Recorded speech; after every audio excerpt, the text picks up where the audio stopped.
ഇന്ന് സംസാരിക്കുന്നത് ഗർഭകാലത്തിന്റെ 29ാമത്തെ ആഴ്ചയിൽ അമ്മയിലുണ്ടാവുന്ന മാറ്റങ്ങൾ, കുഞ്ഞിന്റെ വളർച്ച, എന്തൊക്കെ കാര്യങ്ങളാണ് ശ്രദ്ധിക്കേണ്ടത് എന്നതിനെ പറ്റിയാണ്. സന്തോഷവും അതുപോലെ ആശങ്കകളും നിറഞ്ഞതായിരിക്കാം 29ാമത്തെ ആഴ്ച എന്ന് പറയുന്നത്. കുഞ്ഞോമന എത്താറായി എന്ന സന്തോഷം ഒരു വശത്തുണ്ടെങ്കിലും മറുവശത്ത് ഗർഭിണികൾക്ക് പൊതുവെ പേടിയും ആശങ്കയും ഒക്കെ ഉണ്ടാവാം. വയറിന് ഇപ്പോൾ വലിപ്പം കൂടി വരികയാണ്. മാത്രമല്ല ലക്ഷണങ്ങളിൽ പല മാറ്റങ്ങളും ഉണ്ടാവാം. ആദ്യം നമുക്ക് കുഞ്ഞിന്റെ മാറ്റങ്ങൾ എന്തൊക്കെയാണെന്ന് നോക്കാം. കുഞ്ഞിന്റെ വളർച്ച ഏകദേശം ഈ ഘട്ടത്തിൽ പൂർണ്ണമായിരിക്കുകയാണ്. കുഞ്ഞിന് ഇനി ഭാരം കൂടാനുള്ള സാധ്യത വളരെ കൂടുതലാണ്. കുഞ്ഞിന് ആവശ്യത്തിന് ഭാരം ഉണ്ടായിരിക്കേണ്ടത് വളരെ പ്രധാനമാണ്. കുഞ്ഞിന്റെ ചവിട്ട് ഇപ്പോൾ ഗർഭിണിക്ക് നേരിട്ട് അറിയാൻ സാധിക്കും. അത് എണ്ണി നോക്കുന്നത് കുഞ്ഞ് ആരോഗ്യത്തോടെ ഇരിക്കുന്നോ എന്ന് അറിയാനും സഹായിക്കും. വയറിന്റെ വലിപ്പം കൂടുന്നത് മൂലം ഗർഭിണികൾക്ക് ചെറിയ ക്ഷീണവും തളർച്ചയും ഒക്കെ അനുഭവപ്പെട്ടേക്കാം. ഈ ഘട്ടത്തിൽ കുഞ്ഞിന് വളർച്ച എത്തിയിട്ടുണ്ടെങ്കിലും ശ്വാസകോശത്തിന്റെ വളർച്ച പൂർണ്ണമായിട്ടില്ല. പുറത്തെ അന്തരീക്ഷവുമായി പൊരുത്തപ്പെടാൻ ശ്വാസകോശം ഇനിയും തയ്യാറാകേണ്ടതുണ്ട്.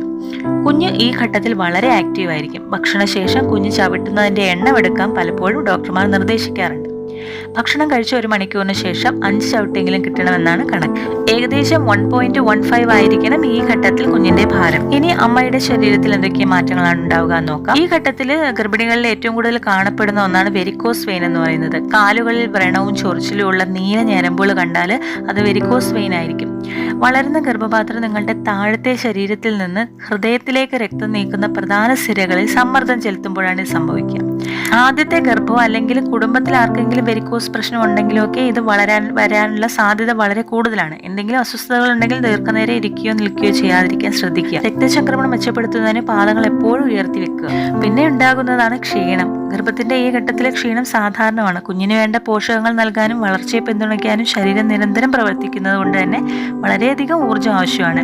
ഉറക്കം ലഭിക്കാൻ ചെറിയ ബുദ്ധിമുട്ടുകൾ ഈ ഘട്ടത്തിൽ നേരിടും.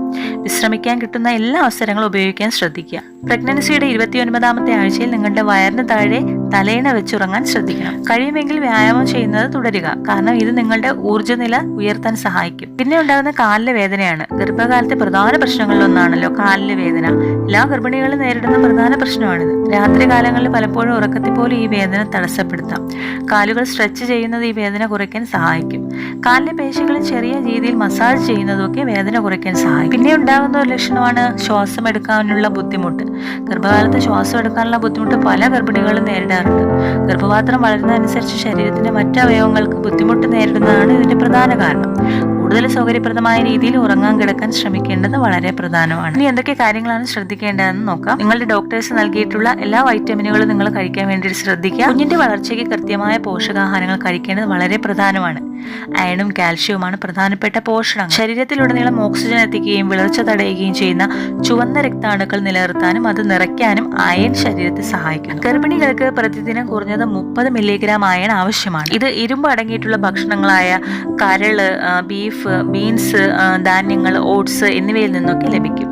ആവശ്യമെങ്കിൽ ഡോക്ടർമാർ അയൺ സപ്ലിമെന്റുകൾ കഴിക്കാനും നിർദ്ദേശിക്കാറുണ്ട്. ഗർഭിണികളുടെ ശരീരത്തിനും വളരുന്ന കുഞ്ഞിനും കാൽഷ്യം വളരെ പ്രധാനമാണ്. കുഞ്ഞിന്റെ ചെറിയ എല്ലുകളും പല്ലുകളും ഒക്കെ രൂപപ്പെടുത്താനും ശക്തിപ്പെടുത്താനും സഹായിക്കുന്നു.